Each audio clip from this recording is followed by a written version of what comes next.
Le but de cette vidéo, c'est de faire le passage du système d'inéquation qu'on voit ici à gauche de l'écran vers sa représentation graphique, donc vers le polygone de contrainte et finalement de trouver les coordonnées des sommets de ce polygone-là. Donc la première étape dans le but de tracer notre polygone, c'est d'y aller une inéquation à la fois puis de vérifier si la forme est facilement traçable dans le plan cartésien. Quand je regarde la première, le numéro 1, x plus petit ou égal à 2y, il y a un petit peu de travail qui peut être fait dans le but de passer vers la forme fonctionnelle. Donc, si je veux isoler mon y, je pourrais commencer par diviser par 2 les deux bords. Ainsi, j'obtiendrai x sur 2 plus petit ou égal à y. Ce qui me restait comme étape finale, c'est de placer mon y à gauche en conservant mon symbole d'inéquation du même côté du y. Donc, le plus grand ou égal doit être du côté du y, x sur 2 de l'autre côté. La deuxième inéquation, x plus grand ou égal à 20, il n'y a rien à faire là-dessus, ça va se tracer très facilement dans le graphique. Et la troisième se tracera aussi facilement parce que c'est simple de faire le passage de cette inéquation-là vers sa forme symétrique, où on va remarquer rapidement que l'abscisse à l'origine et l'ordonnée à l'origine vont être égales à 120. Mais dans le but éventuel de trouver les coordonnées de sommet, là, on va faire des systèmes d'inéquations, on pourrait elle aussi la transformer en forme fonctionnelle, ce qui donnerait y plus petit à moins x plus 120. On est maintenant prêt d'aller tracer nos trois droites.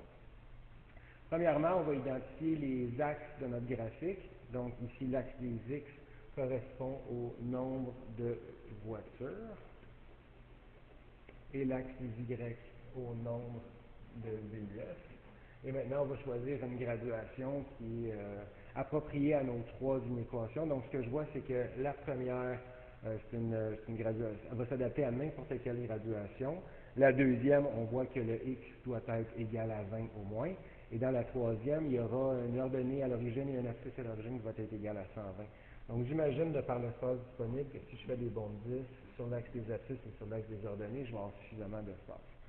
Donc, ma première, y plus grand ou égal à x demi. Par le taux de variation qui est de 1 demi, on a un PV ici qui est de 1 demi, je remarque que mon delta y est de 1, mon delta x de 2, donc, et comme je n'ai pas de valeur initiale, je vais passer par l'origine.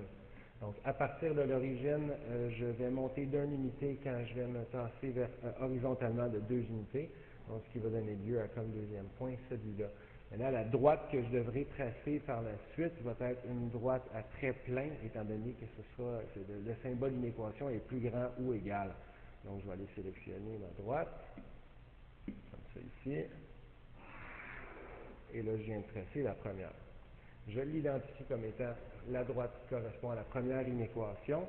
Et puis, le demi-plan qui va correspondre à l'inéquation numéro 1, ben, c'est le demi-plan qui est au-dessus de la droite, étant donné que le symbole était plus grand ou égal. La deuxième, x plus grand ou égal à 20, c'est une droite verticale. Encore une fois, le train va être plein, puisque c'est plus grand ou égal. On va aller identifier cette deuxième droite-là comme le numéro de son inéquation. Et comme c'est x plus grand ou égal à 20, le déplacement horizontal doit être supérieur à l'abscisse 20, on s'en va à droite ici. La troisième, on avait notre droite, notre inéquation plutôt qui se transformait en forme symétrique facilement. On a déjà établi que l'abscisse à l'origine et que l'ordonnée à l'origine était égale à 120, donc 2, 4, 6, 8, 10, 12. On s'en va ici après 12 bonds d'une valeur de 10 chaque. Et même principe sur l'abscisse, comme ça ici. Et on peut aller tracer notre droite. Ici, le trait va être pointillé, étant donné que ce qu'on voit, c'est plus petit, strictement plus petit. Et là, on va pointer vers le bas, comme ça.